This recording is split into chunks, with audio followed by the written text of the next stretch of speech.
मैं मनोज सिंह का रुख करूंगा। मनोज जी, आपको मतलब चुनाव में क्या गुना गणित है आप बेहतर जानते हैं, लेकिन एक बात बताइए कि क्या बंगाल में सिर्फ और सिर्फ मुस्लिम वोट से ही टीएमसी अब तक सरकार बनाती आ रही? क्या उन्हें हिंदुओं का वोट नहीं मिलता? क्या सारा हिंदू वोट इंटैक्ट होकर बीजेपी ही ले जाती है? इसका जवाब दीजिएगा जरा। नहीं, देखिए, बंगाल की राजनीति का जब तक आप डिस्कशन करते हैं तो क्या है कि बंगाल और केरला दो कम्युनिस्ट शासन का ये क्षेत्र रहा था, और कम्युनिस्ट जो था, कम्युनिस्ट केरला के पास हिंदू वोटे होते थे और बंगाल कम्युनिस्ट के पास कहा जाता था कि उनके पास मुस्लिम वोटर थे। और ये हिंसा जो कराई जाती थी सरकार के द्वारा कराई जाती थी ताकि मुस्लिम ध्रुवीकरण बना रहे और वो 7 पार्टियों का रहे, और उसी के रूप को टीएमसी ने अपने बंगाल अपनाया।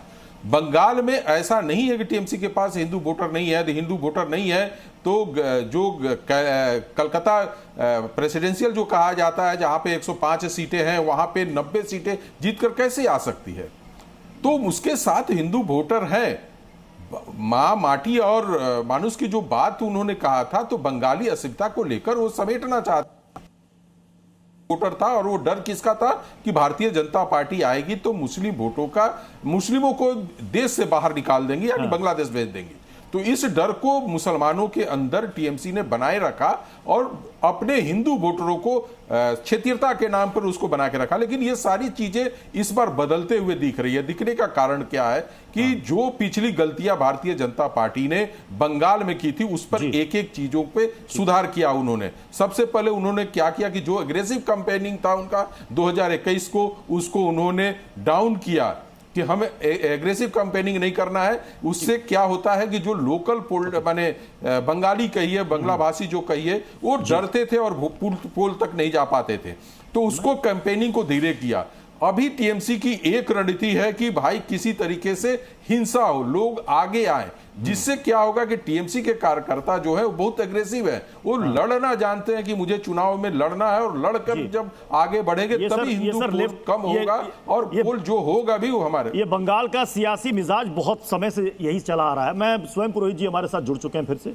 स्वयं पुरोहित जी, आपने, अगर मैं गलत नहीं हूं तो मुझे प्लीज टोक दीजिएगा, आपने 47 मुस्लिम उम्मीदवार उतारे या उससे ज्यादा? नहीं, 47 मुस्लिम, 47 उतारे हैं।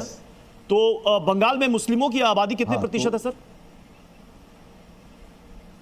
नहीं, आबादी तो अभी मेरी बात नहीं, वोटर्स कितने होंगे? वोटर्स कितने होंगे? कितने मुसलमानों को सुनिए, जो सुनिए पहले, ये पश्चिम बंगाल में चुनाव हो रहा है, ये पाकिस्तान और पश्चिम बंगाल की मैं बात कर रहा हूं।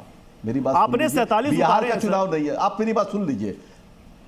नहीं, तो 47 जो योग्य उम्मीदवार है उनको टिकट मिलती है, अयोग्य व्यक्ति को टिकट नहीं मिलती है, योग्य व्यक्ति को टिकट मिलती है। अब दूसरी बात, आपका जो सवाल था अभिषेक बनर्जी को लेके, मेरी बात खत्म होने दीजिएगा। उन्होंने एक बात कही थी कि जितनी भी सरकारें आती है 5 साल के लिए वो भाड़ेती है, किराएदार है। 5 साल के बाद में उनको जो एग्रीमेंट है जनता उनको रिन्यू करेगी। किराएदार है, जाति मकान थोड़ी है, सबका खून शामिल है इस मिट्टी में, किसी के बाप का हिंदुस्तान थोड़ी है।